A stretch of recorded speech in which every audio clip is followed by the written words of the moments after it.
আছেন? আলহামদুলিল্লাহ আলহামদুলিল্লাহ। আসসালামু আলাইকুম ভাই বোনেরা, আপনারা সবাই কেমন আছেন? আলহামদুলিল্লাহ আলহামদুলিল্লাহ আলহামদুলিল্লাহ। আমরা সবাই খুবই খুবই খুবই আনন্দে আছি এবং আমার বিশ্বাস আমাদের আনন্দের সাথে আপনারাও খুব আনন্দিত। আপনারা জানেন আমি কন্যা সন্তানের বাবা হয়েছি, আপনার ভাবি কন্যা সন্তানের মা হয়েছে। এর চেয়ে বড় সুসংবাদ আর নাই। আর সর্বোপরি মেয়ের মা দুজনেই খুব ভালো আছে আপনাদের দোয়াতে।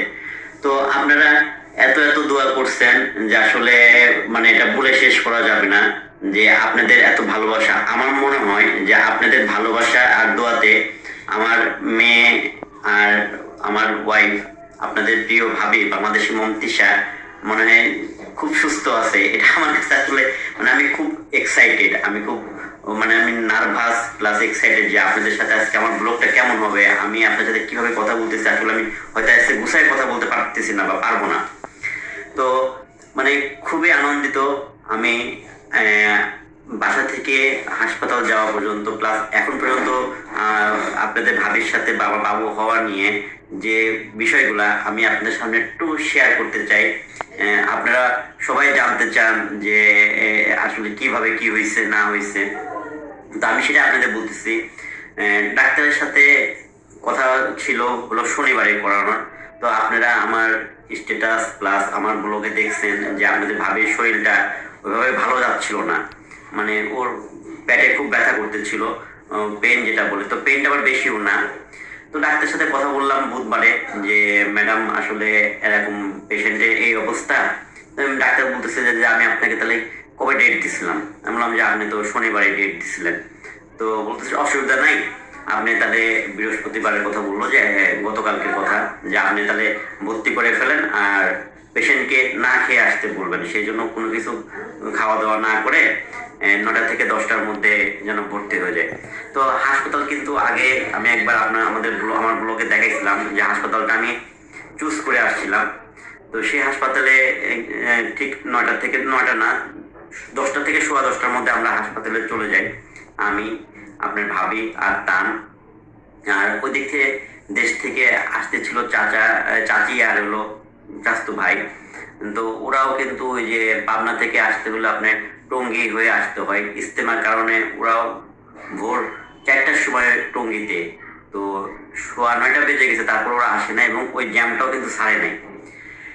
তো আমি ফোন দিয়ে বললাম যে টঙ্গী স্টেশন নেমে কমলাপুর হয়ে আসার জন্য, কারণ আমার এই চাচি থাকলে আপনাদের ভাবি খুবই সাহস পায়। সে মানে চাচির প্রতি সে খুবই আস্থাশীল।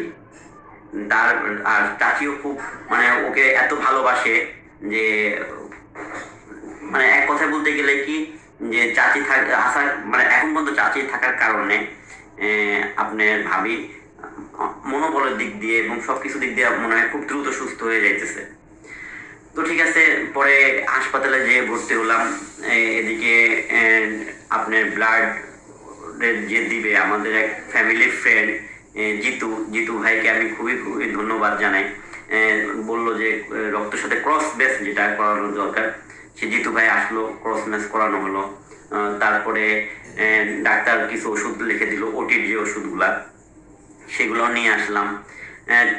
তো এরকম করতে করতে আসলে 10:15 থেকে ওটি টাইম দিছে 2টায়। তো আপনি 11টা 12টা 1টা 2টা 4 ঘন্টা হাতে সময় আছে, ওখানে একবার সময় কাটাইতেছি।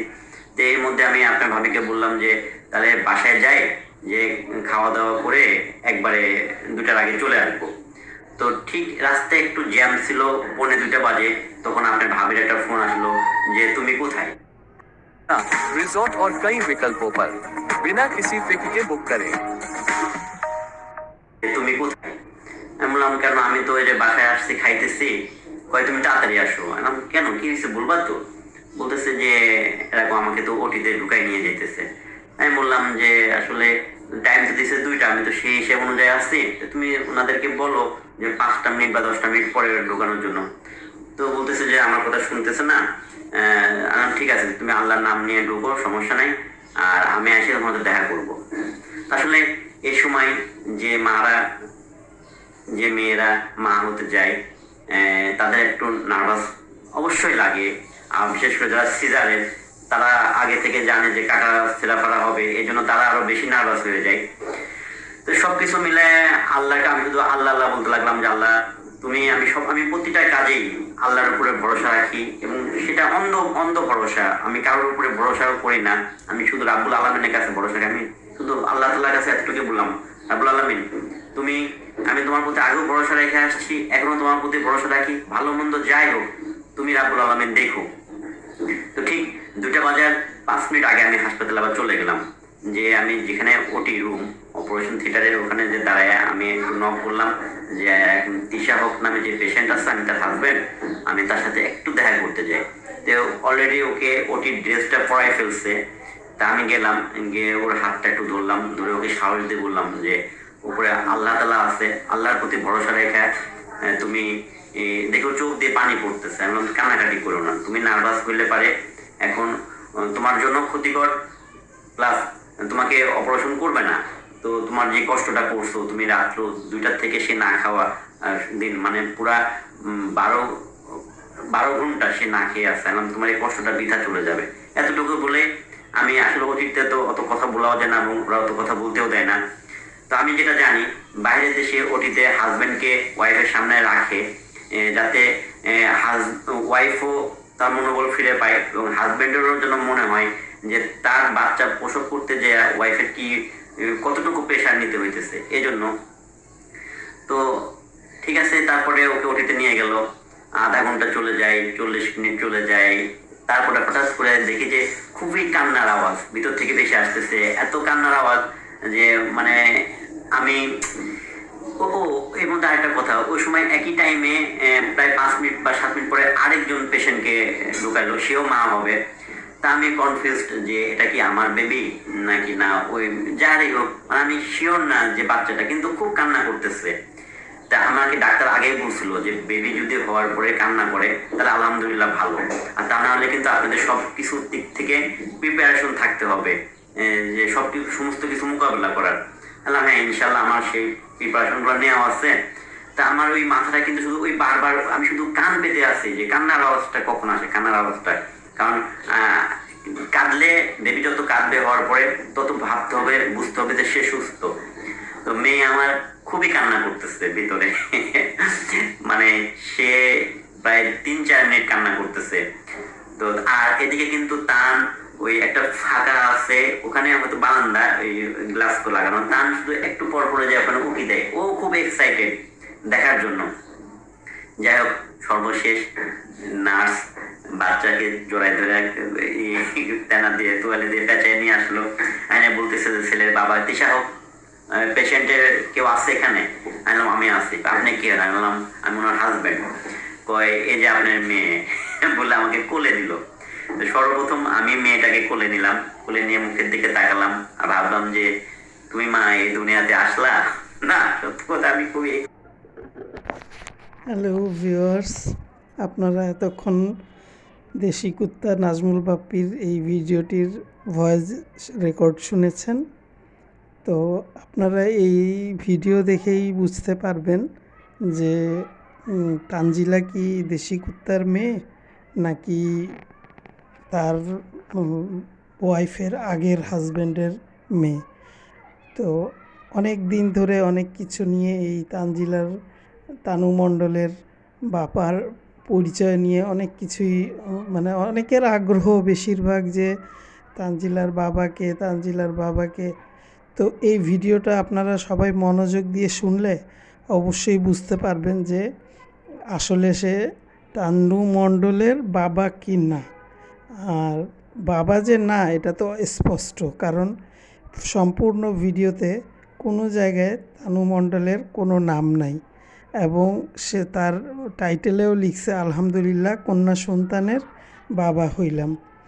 তো সে তো অবশ্যই যদি তানু মণ্ডলের কথা সে যদি বলতো যে নিজের মেয়ে হইলে সে কি বলতো, অবশ্যই আমি দ্বিতীয়বার কন্যা সন্তানের বাবা হইলাম, তাই না? তো এত যে আমরা অনেকেই চিল্লাচিল্লি করি বা বলি যে তানু মণ্ডলের বাবার পরিচয় দেন হ্যান ত্যান, আপনারা সবাই জানার খুবই আগ্রহ, কিন্তু এই ভিডিওই একমাত্র প্রমাণ, এবং এই ভিডিওতেই যে তার ওই যে দাঁতের বাগান ফোন করে সে বলছিল যে কমেন্টসে বলছিল, ফোনে না সরি, কমেন্টসে বলছিল যে কোনো কাউকে হয়তো কোনো কথার উত্তর দিতেও গিয়েও বলছে, আবার এমনিতেও কমেন্টসও দিয়েছে, আলহামদুলিল্লাহ ফুপ্পি হইলাম, আমার একটা ভাতিজা এবং একটা ভাতিজি, আল্লাহ খুব ভালো রাখুক, এই টাইপের একটা কমেন্টস ছিল তার। কিন্তু ইদানিং কমেন্টসটা ডিলিট করে ফেলছে, এবং এই ডিলিট করার মানে এটাই যে সে যেন মানে এটা নিয়ে তো অনেক তোলপাড় হয়ে গেছে, তাই না?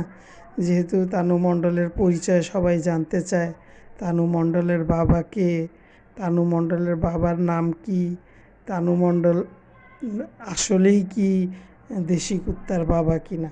আসলে যেখানে আমাদের ওই যে কিবরিয়া ভিকটিম ফাদার যিনি, উনি কিন্তু অনেক সুন্দর করে অনেক একদম ডিরেক্ট বুঝিয়ে ফেলছেন যে তানু মণ্ডলের বাবা নাজমুল বাপ্পি না। তারপরেও কিন্তু মানুষের মনে অনেক কিউরিসিটি।